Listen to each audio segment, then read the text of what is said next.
나이가 들수록 왜 사람들은 하나둘 사라질까요? 우리가 못나서일까요? 세상이 냉정해진 걸까요? 하지만 부처님께서는 전혀 다른 답을 주셨습니다. 사람이 멀어지는 이유는 나이가 아니라 입과 손 때문이다. 오늘 노년의 외로움을 바꾸는 단 2가지 이야기를 조용히 들려드리겠습니다. 나이가 들면 말이죠.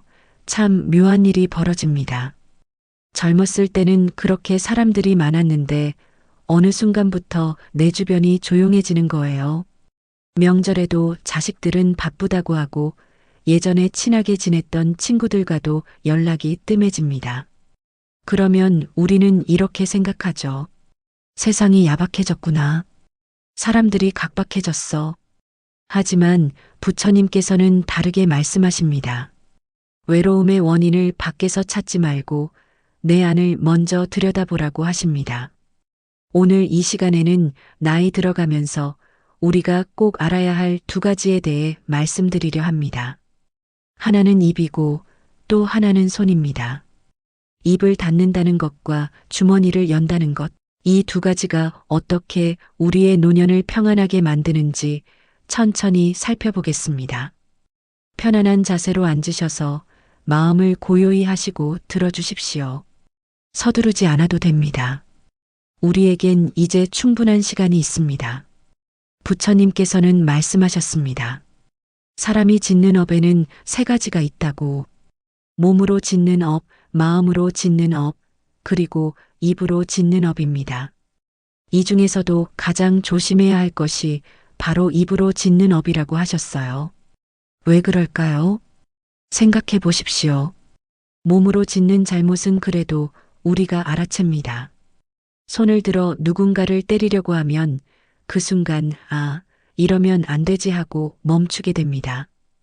마음속 생각도 남들은 모르니까 큰 해를 끼치지 않습니다. 그런데 말이란 것은 참 묘합니다. 한번 내뱉으면 주워 담을 수가 없어요. 화살처럼 상대방의 가슴에 꽂히고 그 상처는 오래오래 남습니다. 특히 나이 들어서 하는 말은 더욱 그렇습니다. 명절날 저녁상을 떠올려 보십시오. 온 가족이 모였습니다. 며느리가 해온 음식을 보면서 우리는 무심코 이렇게 말합니다. 이건 간이 좀 센 것 같네. 우리 집은 원래 음식을 이렇게 안 짰는데. 그냥 지나가는 말입니다. 며느리를 위해서 하는 조언이라고 생각했어요. 하지만 며느리는 어떻게 들을까요? 새벽부터 일어나서 정성껏 준비한 음식인데 한마디로 무너집니다. 역시 나는 이 집에서 인정받지 못하는구나. 그런 생각이 마음속에 쌓입니다. 그리고 그 마음은 서운함이 되고 서운함은 거리가 됩니다. 손자가 성적표를 들고 왔습니다. 우리는 사랑하는 마음으로 말합니다. 야, 이게 뭐야? 요즘 애들은 공부도 안 하냐? 할아버지 때는 말이야. 우리는 손자가 더 잘 되기를 바라는 마음으로 한 말입니다. 하지만 손자는 듣지 않습니다. 귀를 닫아버립니다. 또 시작이네. 꼰대 같은 소리. 친구들과 만났습니다. 반가운 마음에 우리는 이야기합니다. 나 요즘 건강검진 받았는데 의사가 그러더라고. 내 나이에 이 정도면 아주 건강한 거래. 너는 어때? 요즘 얼굴이 안 좋아 보이던데. 걱정하는 마음으로 한 말입니다. 하지만 친구는 상처받습니다. 자기 자랑 늘어놓더니 나를 늙었다고 하는 것처럼 들리거든요. 부처님께서는 이것을 입의 업이라고 하셨습니다. 우리가 선한 의도로 한 말이라도 그 말이 상대방에게 상처를 주면 그것은 업이 되어 돌아온다고 하셨어요. 특히 나이가 들면 우리는 경험이 많습니다. 세상 이치도 많이 알고 있습니다. 그래서 더욱 가르치려고 합니다. 훈계하려고 합니다. 하지만 아무도 훈계를 듣고 싶어 하지 않습니다. 특히 어른의 훈계는 더욱 그렇습니다. 왜냐하면 훈계 속에는 은연중에 나는 너보다 위다라는 마음이 들어있기 때문입니다. 내가 너보다 더 많이 안다라는 교만이 숨어 있기 때문입니다. 부처님께서 말씀하신 법구경에 구절이 있습니다. 말을 적게 하는 사람은 지혜롭고 마음이 고요하며 번뇌가 적다. 침묵이야말로 최고의 향기라고 하셨어요. 나이가 들수록 말을 줄여야 합니다. 가르치려는 마음을 내려놓아야 합니다. 내가 옳다는 생각을 비워야 합니다. 그것이 바로 우리가 평안해지는 첫 번째 길입니다. 그렇다면 입을 닫으면 충분할까요? 아닙니다. 부처님께서는 또 다른 것을 말씀하셨습니다. 베풀라고 하셨습니다. 주머니를 열라고 하셨어요. 많은 분들이 여기서 오해하십니다. 아, 돈을 쓰라는 말이구나. 자식들한테 용돈도 주고 손주들한테 선물도 사주고 물론 그것도 좋은 일입니다. 하지만 부처님께서 말씀하신 베풀문 그보다 더 깊은 의미가 있습니다. 주머니를 연다는 것은 내 안에 인색함이라는 귀신을 쫓아내는 일입니다. 생각해 보십시오. 우리는 나이가 들수록 움켜쥐려고 합니다. 젊었을 때는 별 생각 없이 친구들한테 밥도 사고 후배들 도와주기도 하고 그랬습니다. 그런데 은퇴하고 나니까 생각이 달라집니다. 이제 벌이가 없는데 아껴야지. 나중에 병원비도 들어갈 텐데. 그렇게 조금씩 움켜쥐기 시작합니다. 돈만 움켜쥐는 게 아닙니다. 마음도 움켜집니다. 내가 해준 게 얼마인데 자식들은 나한테 뭘 해주나. 계산하기 시작합니다. 내가 그 친구한테 얼마나 잘해줬는데 요즘은 연락도 잘 안 하네. 서운해하기 시작합니다. 이것이 바로 인색함입니다. 부처님께서는 이 인색함이야말로 우리를 괴롭게 만드는 가장 큰 번뇌라고 하셨어요. 왜 그럴까요? 움켜쥐면 손이 아픕니다. 꽉 쥔 주먹 속에서는 아무것도 잘할 수 없습니다. 반대로 손을 펴면 어떻게 됩니까? 시원합니다. 자유롭습니다. 그리고 새로운 것들이 들어올 공간이 생깁니다. 우리 주변을 보십시오. 나이 들어서도 환하고 행복해 보이는 어르신들이 계십니다. 그분들의 공통점이 있어요. 아낌없이 베푸신다는 겁니다. 돈이 많아서가 아닙니다. 마음이 넉넉해서입니다. 동네에서 만난 젊은 사람에게 먼저 인사하십니다. 이웃집 아이가 지나가면 사탕 하나를 건네십니다. 경로당 친구가 편찮다고 하면 집에서 끓인 미역국을 갖다 드립니다. 별것 아닌 것 같지만 이런 작은 베품들이 쌓이고 쌓이면 그 사람 주변에는 늘 사람들이 모입니다. 반대로 움켜쥐고 사시는 분들은 어떻습니까? 돈은 많이 모았을지 몰라도 마음은 가난합니다. 늘 불안하고 늘 서운하고 늘 외롭습니다. 부처님께서는 이렇게 말씀하셨습니다. 베푸는 자는 이익을 얻고 남을 돕는 자는 도움을 받는다. 베풀므로써 얻는 기쁨은 어떤 즐거움보다 크다. 주머니를 연다는 것은 단순히 돈을 쓰는 게 아닙니다. 내 안의 인색함, 집착, 계산하는 마음을 내려놓는 수행입니다. 그것이 우리를 진정으로 자유롭게 만듭니다. 그런데 어떤 분들은 이렇게 말씀하십니다. 스님, 저는 형편이 넉넉하지 않습니다. 베풀고 싶어도 베풀 게 없어요. 부처님께서는 이미 그런 분들을 위해 가르침을 주셨습니다. 돈이 없어도 재물이 없어도 누구나 할 수 있는 7가지 베풀미 있다고 하셨어요. 이것을 무제칠시라고 합니다. 재물 없이도 베풀 수 있는 7가지 보시입니다. 첫째, 눈으로 베푸는 것입니다. 따뜻한 눈빛으로 상대를 바라보는 거예요. 아침에 일어나서 거울을 보십시오. 내 얼굴이 어떻습니까? 인상을 찌푸리고 있지 않습니까? 눈빛이 날카롭지 않습니까? 그 얼굴로 하루 종일 사람들을 만납니다. 배우자를 보고 자식을 보고 이웃을 봅니다. 그러면 사람들은 무의식 중에 피하게 됩니다. 이제부터는 의식적으로 눈빛을 부드럽게 하십시오. 마트에서 계산하는 젊은 직원을 볼 때 공원에서 마주치는 이웃을 볼 때, 병원에서 만나는 간호사를 볼 때 따뜻한 눈빛으로 바라보십시오. 그 사람의 존재를 인정하는 눈빛으로요. 손주가 집에 왔습니다. 요즘 아이들은 스마트폰만 보죠. 그래도 괜찮습니다. 아이가 고개를 들었을 때 따뜻한 눈빛으로 바라봐 주십시오. 잔소리하지 말고 그냥 바라봐 주기만 해도 됩니다. 그 눈빛이 아이에게는 큰 위안이 됩니다. 둘째, 얼굴로 베푸는 것입니다. 부드러운 미소를 짓는 거예요. 나이가 들면 얼굴 근육이 굳습니다. 평생 고생하며 살았으니 자연스러운 일입니다. 하지만 그 굳은 얼굴로 사람들을 대하면 사람들은 우리를 딱딱한 사람으로 여깁니다. 아침에 거울 보면서 연습하십시오. 미소 짓는 연습이요. 처음에는 어색합니다. 억지로 웃는 것 같고 이상해 보입니다. 하지만 계속하다 보면 자연스러워집니다. 엘리베이터에서 이웃을 만났습니다. 먼저 미소 지어 보십시오. 말하지 않아도 됩니다. 그냥 미소만 지어도 상대방은 기분이 좋아집니다. 경로당에 가셨습니다. 문을 열고 들어가면서 환하게 웃어 보십시오. 그러면 그 공간의 분위기가 달라집니다. 며느리가 집에 왔습니다. 뭔가 잘못한 게 보여도 참으십시오. 지적하지 말고 미소로 맞이하십시오. 그 미소 하나가 며느리의 마음을 녹입니다. 셋째, 말로 베푸는 것입니다. 부드럽고 따뜻한 말을 건네는 거예요.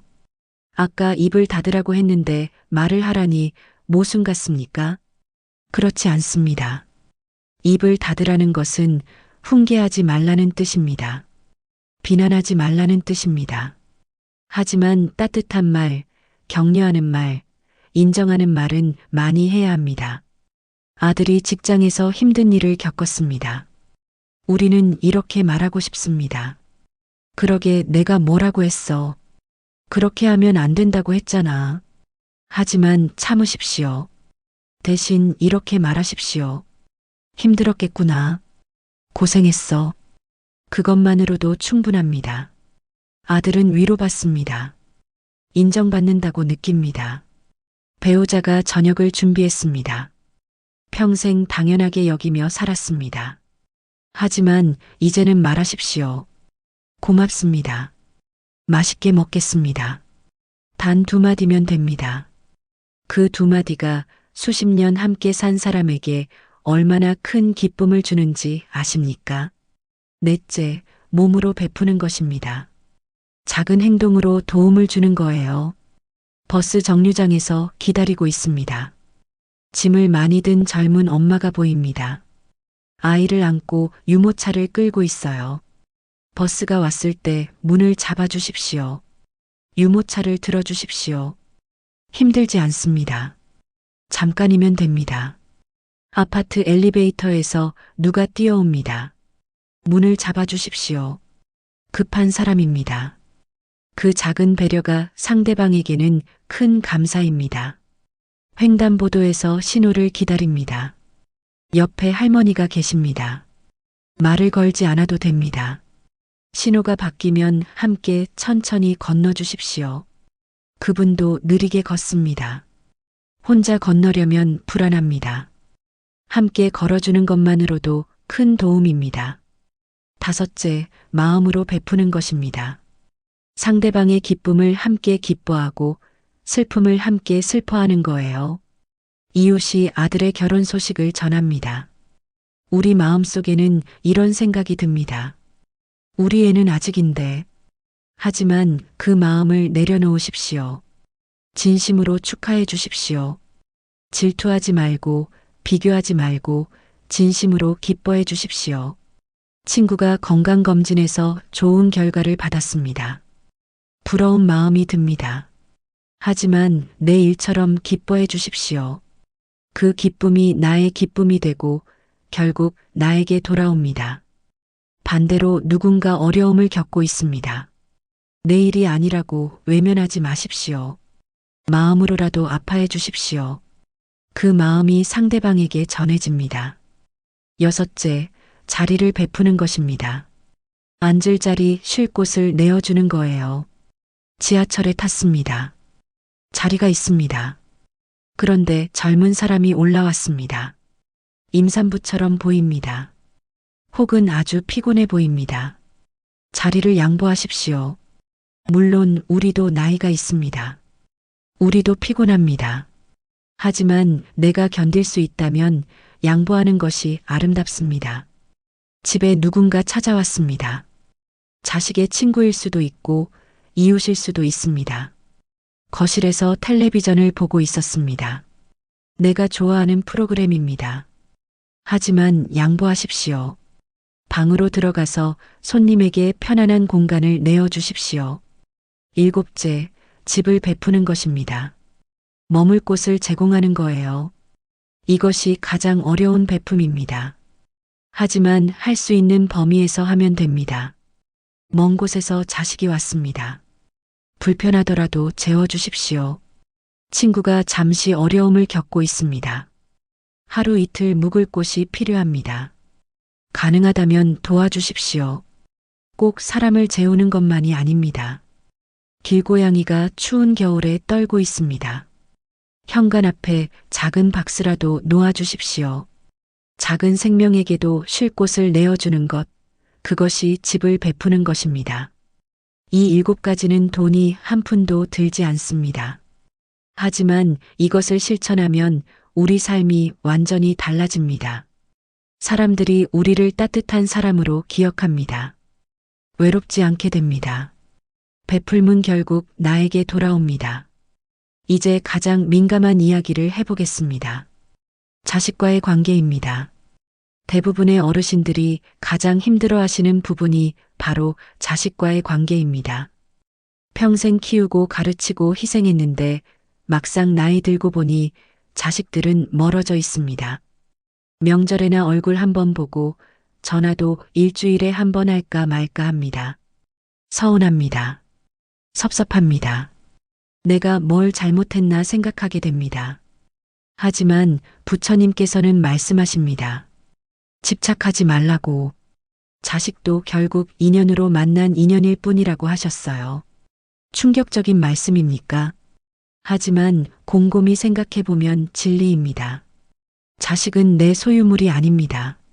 내가 낳았지만 그들에게는 그들의 삶이 있습니다. 그들의 고민이 있고 그들의 가족이 있습니다.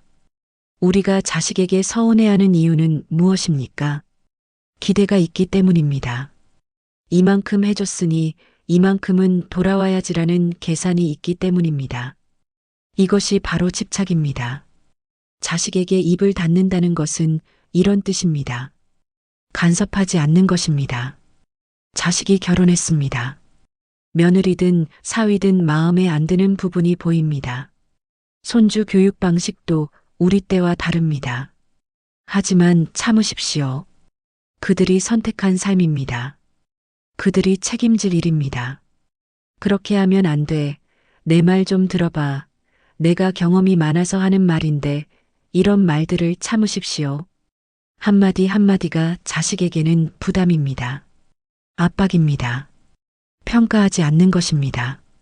다른 집 자식과 비교하지 마십시오. 옆집 아들은 대기업 다닌다던데, 친구 딸은 교수가 됐다던데, 이런 말 하지 마십시오.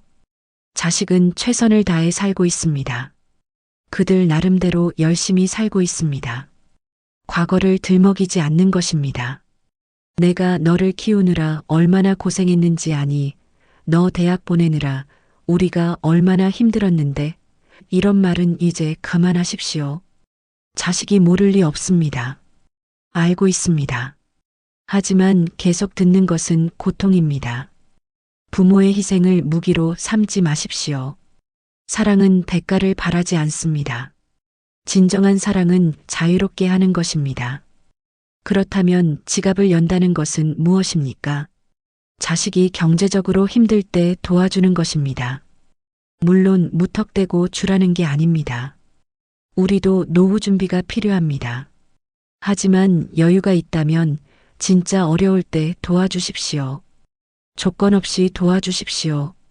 이건 너한테 주는 건데 나중에 갚아. 이거 받았으니 명절에는 꼭 와야 해. 이런 조건을 달지 마십시오. 주면 잊어버리십시오. 그것이 진정한 베풀입니다. 손주에게 용돈을 줄 때도 마찬가지입니다. 주면서 자랑하지 마십시오. 조용히 주고 조용히 물러나십시오. 그것이 품격 있는 어른입니다. 하지만 명심하십시오. 돈으로 사랑을 사려고 하지 마십시오. 돈을 많이 준다고 자식이 더 자주 오는 게 아닙니다. 오히려 부담스러워서 더 안 올 수도 있습니다. 진정으로 자식이 원하는 것은 간섭하지 않는 부모입니다. 있는 그대로 인정해주는 부모입니다. 판단하지 않고 받아들여주는 부모입니다. 명절에 자식이 왔습니다. 반갑습니다. 하지만 오래 붙잡지 마십시오. 벌써 가려고. 좀 더 있다가 아빠 엄마 보기 싫어. 이런 말하지 마십시오. 그들에게도 갈 곳이 있습니다. 만날 사람이 있습니다. 환하게 웃으면서 보내주십시오. 잘 가거라. 조심해서 가고 건강해라. 그것으로 충분합니다. 아쉬움을 드러내지 마십시오. 그 아쉬움이 자식에게는 죄책감이 됩니다. 자식과의 현명한 거리두기, 이것이 바로 침묵의 사랑입니다. 말로 하지 않아도 전해지는 사랑입니다. 그런 부모가 되십시오. 그러면 자식들이 편안하게 찾아옵니다. 부담 없이 연락합니다. 부처님께서 들려주신 이야기가 있습니다. 어느 마을에 부자가 살았습니다. 곳간에는 쌀이 가득하고 금은 보화가 넘쳤습니다. 하지만 그는 늘 불안했습니다. 도둑이 들까봐 밤마다 곳간을 지켰습니다. 친척들이 돈을 빌리러 올까봐 사람을 피했습니다. 재산이 줄어들까봐 단 한 푼도 쓰지 않았습니다. 어느 날 부처님께서 그 마을을 지나가셨습니다. 부자는 부처님께 물었습니다. 저는 이렇게 많은 재산이 있는데 왜 행복하지 않습니까? 부처님께서 말씀하셨습니다. 당신의 손을 펴보시오. 부자가 손을 펴자 부처님께서 다시 말씀하셨습니다. 이제 주먹을 쥐어보시오. 부자가 주먹을 꽉 쥐었습니다. 어느 쪽이 더 편하시오? 부자는 대답했습니다. 손을 펼 때가 더 편합니다. 부처님께서 미소 지으시며 말씀하셨습니다. 그것이 답이요. 움켜쥐면 아프고 놓아주면 편안한 것이요. 재물도 마찬가지요. 움켜쥐면 고통이고 나누면 기쁨이 되는 것이요. 우리의 삶도 똑같습니다. 나이가 들면 우리는 많은 것을 움켜쥐려고 합니다. 돈을 움켜쥐고 자존심을 움켜쥐고 옛날의 권위를 움켜쥐고 자식을 움켜쥡니다. 하지만 움켜쥘수록 손은 아프고 마음은 힘듭니다. 반대로 놓아주면 어떻게 됩니까? 가벼워집니다. 자유로워집니다. 평안해집니다. 부처님께서는 인과응보의 진리를 말씀하셨습니다. 뿌린 대로 거둔다는 것입니다. 좋은 씨앗을 뿌리면 좋은 열매가 맺히고 나쁜 씨앗을 뿌리면 나쁜 열매가 맺힙니다. 우리가 입으로 상처 주는 말을 하면 그 말은 언젠가 나에게 돌아옵니다. 자식에게 잔소리하고 비난하면 자식은 멀어집니다. 친구들에게 자랑하고 비교하면 친구들은 피합니다. 반대로 우리가 침묵으로 포용하고 베풀므로 사랑하면 그것도 돌아옵니다. 자식이 편안해합니다. 친구들이 찾아옵니다. 이웃이 반가워합니다. 비움은 가난이 아닙니다. 비움은 오히려 풍요입니다. 움켜쥔 주먹 속에는 아무것도 없지만 펼친 손바닥 위에는 온 세상이 올라옵니다. 우리가 지금까지 살아온 방식을 내려놓으십시오. 이렇게 살아야 해. 이게 맞아. 나는 옳아. 이런 고집을 내려놓으십시오. 자식이 나를 모셔야 한다는 기대를 내려놓으십시오. 사람들이 나를 인정해줘야 한다는 욕심을 내려놓으십시오. 그러면 비로소 보입니다. 지금 이 순간의 소중함이 보입니다. 햇살의 따스함이 느껴집니다. 바람 소리가 들립니다. 작은 것에 감사하게 됩니다. 평온이란 멀리 있는 게 아닙니다. 내려놓는 순간 찾아옵니다. 비우는 순간 채워집니다. 이것이 부처님께서 가르쳐 주신 진리입니다. 그렇다면 오늘 당장 무엇을 할 수 있을까요? 세 가지 비움과 한 가지 나눔을 말씀드리겠습니다. 첫 번째 비움, 오늘 하루 한 가지 잔소리를 참아 보십시오. 아침에 일어나서 배우자에게 하려던 잔소리 한마디를 삼키십시오. 왜 또 그걸 그렇게 해? 몇 번을 말해야 알아듣니? 목까지 올라온 말을 꿀꺽 삼키십시오. 처음에는 답답합니다. 하지만 참아 보십시오. 그러면 신기한 일이 벌어집니다. 집안 분위기가 부드러워집니다. 자식에게 전화했습니다. 요즘 뭐하니? 잘 지내지 물어보고 싶습니다. 하지만 거기서 멈추십시오. 결혼은 언제 할 거야? 돈은 모으고 있어. 건강검진은 받았어. 이런 질문들을 참으십시오. 그냥 잘 지내. 할 일 있으면 연락해. 이것으로 충분합니다. 두 번째 비움, 오늘 하루 한 가지 비교를 멈추십시오. 친구를 만났습니다. 친구 자식 이야기를 듣습니다. 잘 되고 있습니다. 순간 내 자식과 비교하고 싶어집니다. 하지만 참으십시오. 대신 진심으로 축하해 주십시오. 정말 잘 됐네. 축하해. 텔레비전을 봅니다. 행복하게 사는 노부부가 나옵니다. 우리 부부와 비교하고 싶어집니다. 우린 왜 저렇지 못하지? 하지만 멈추십시오. 비교는 불행의 시작입니다. 우리에게는 우리의 행복이 있습니다. 세 번째 비움, 오늘 하루 한 가지 집착을 놓아 보십시오. 돈에 대한 집착일 수도 있고, 권위에 대한 집착일 수도 있고, 과거에 대한 집착일 수도 있습니다. 작은 것부터 놓아 보십시오. 아꼈던 물건을 누군가에게 주십시오. 오래 입지 않은 옷을 기부하십시오. 쌓아둔 책을 도서관에 기증하십시오. 물건을 놓는 연습을 하다 보면 마음도 놓을 수 있게 됩니다. 그리고 한 가지 나눔, 오늘 만나는 한 사람에게 무언가를 베풀어 보십시오. 돈이 아니어도 됩니다. 무제칠시 중 한 가지를 실천하십시오.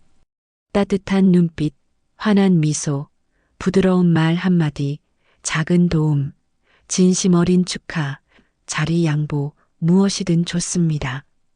마트 계산대에서 직원에게 수고하세요 한마디 건네보십시오.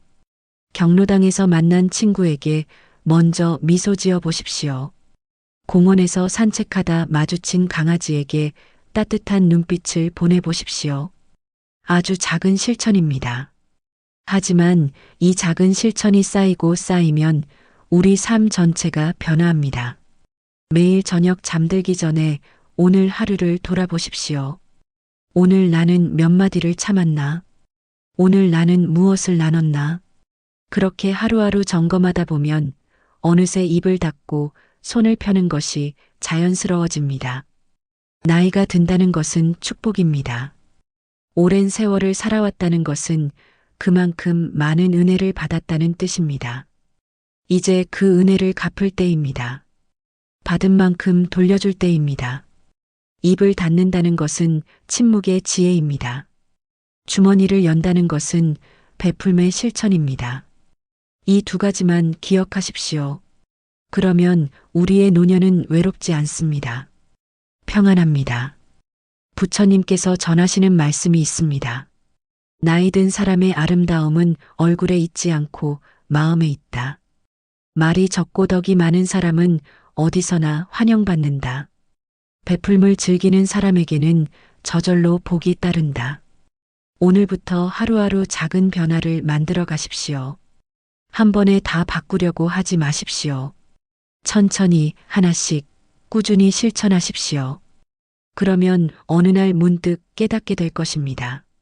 내 주변에 사람들이 다시 모여들고 있다는 것을, 외로움이 사라지고 평온이 찾아왔다는 것을, 부디 건강하시고 평안하시길 기도합니다. 오늘 하루도 고요한 마음으로 감사하며 지내시기 바랍니다. 오늘의 이야기는 여기까지입니다. 오늘 밤 누군가에게 하려던 말 한마디를 조용히 내려놓으시고 대신 따뜻한 눈빛 하나, 미소 하나를 떠올리며 잠드십시오. 끝까지 들어주셔서 감사합니다. 다음에 더 좋은 이야기로 돌아오겠습니다.